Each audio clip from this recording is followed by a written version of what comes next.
Pepper chicken செய்யறதுக்கு அடுப்பத்த வச்சாச்சு, கடாய் வச்சாச்சு. கடாய் நல்லா காஞ்சிச்சு. தேவையான அளவு எண்ணெய் சேர்த்துக்கலாம். எண்ணெய் நல்லா காயணும். காஞ்ச உடனே கடுகு சேர்த்துக்கலாம்.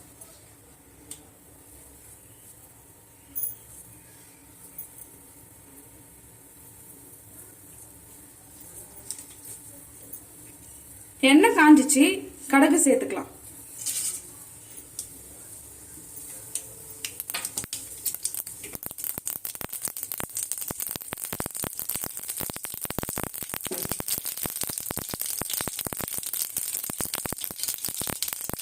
கடுகு பொரிஞ்சிச்சு. கருவேப்பிலை,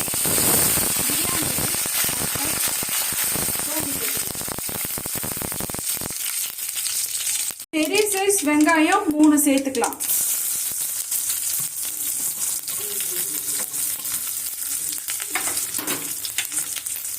வெங்காயம் நல்லா பொன்னிறமா வர வரைக்கும் வதக்கி விட்டுக்கலாம். வெங்காயம் நல்லா வதங்கிச்சு. இந்த ஸ்டேஜில் நம்ம தக்காளி பழம் சேர்த்துக்கலாம். தக்காளி பழம் பெரிய சைஸ் 3 எடுத்திருக்கேன்.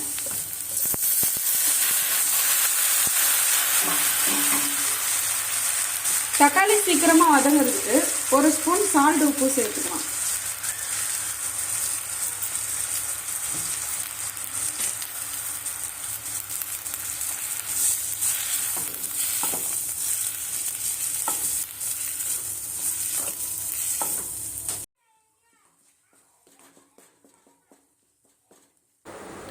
ஒரு 2 நிமிஷம் இப்படி கலரி விட்டுக்கலாம்.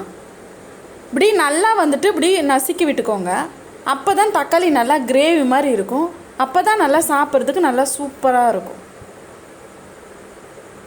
இந்த பட்டையோட வாசனையும் அந்த சோம்போட வாசனையும் நல்லா சூப்பராக வரும். தக்காளி நல்லா வதங்கிடுச்சு. எண்ணெய் தனியாக பிரிஞ்சு வந்துடுச்சு.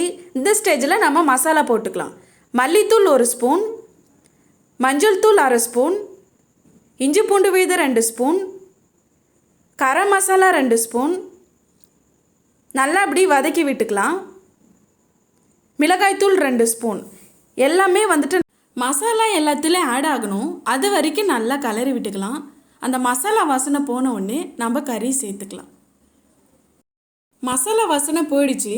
எண்ணெய் தனியாக பிரிஞ்சு வந்துடுச்சு. இந்த ஸ்டேஜில் மஞ்சளில் வாஷ் பண்ண சிக்கனை நம்ம சேர்த்துக்கலாம். சிக்கனில் இந்த மசாலா நல்லா ஆட் ஆகணும். அது வரைக்கும் நல்லா கலரி விட்டுக்கலாம். நாம் நல்லா கலர்னா தான் அந்த மசாலா அந்த கறியில் இறங்கும். சாப்பிட்றதுக்கும் நல்லா சூப்பராக இருக்கும். ஒரு 2 நிமிஷம் இப்படி நல்லா வதக்கி விட்டுக்கலாம். வாசனை இப்போவே நல்லா சூப்பராக வருது. கறி வேகிறதுக்காக தேவையான அளவு தண்ணி நம்ம ஊற்றிக்கலாம். ஒரு 10 நிமிஷம் நல்லா கொதிக்கணும். அதுக்கப்புறம் பெப்பர் சிக்கன் ரெடி ஆகிடும். இதுக்கப்புறம் நீங்கள் வீட்டிலே இந்த மாதிரி நீங்கள் செய்யலாம். குழந்தைங்க பெரியவங்க எல்லாமே இன்னும் வேணும்னு லைக் பண்ணி சாப்பிடுவாங்க. பெப்பர் சிக்கன் நல்லா சுண்டிடுச்சு. இந்த ஸ்டேஜில் 6 ஸ்பூன் மிளகுத்தூள் போட்டுக்கலாம். மிளகு எல்லா இடத்துலையுமே ஆட் ஆகணும். அது வரைக்கும் நம்ம நல்லா கலரி விட்டுக்கலாம். பெப்பர் நல்லா எல்லா கறியிலுமே ஆட் ஆகிற மாதிரி நல்லா கலரி விட்டாச்சு. நல்ல வாசனை நல்லா சூப்பராக வருது. இந்த ஸ்டேஜில் நம்ம ஸ்டவ் ஆஃப் பண்ணிக்கலாம்.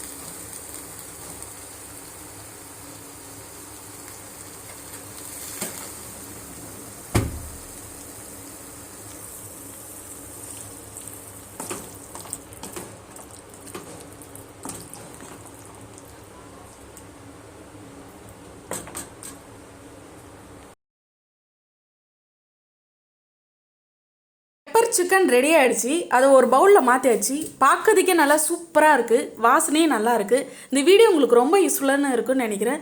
நீங்களும் உங்கள் வீட்டில் ட்ரை பண்ணி பாருங்கள். இந்த பெப்பர் சிக்கனை நீங்கள் சாப்பாடு, பூரி, சப்பாத்தி எல்லாத்துலேயும் தொட்டு சாப்பிடலாம். சூப்பராக இருக்கும். நீங்களும் உங்கள் வீட்டில் ட்ரை பண்ணி பார்த்துட்டு மறக்காமல் தூள் சமையல் சேனலை லைக் பண்ணுங்கள், ஷேர் பண்ணுங்கள்.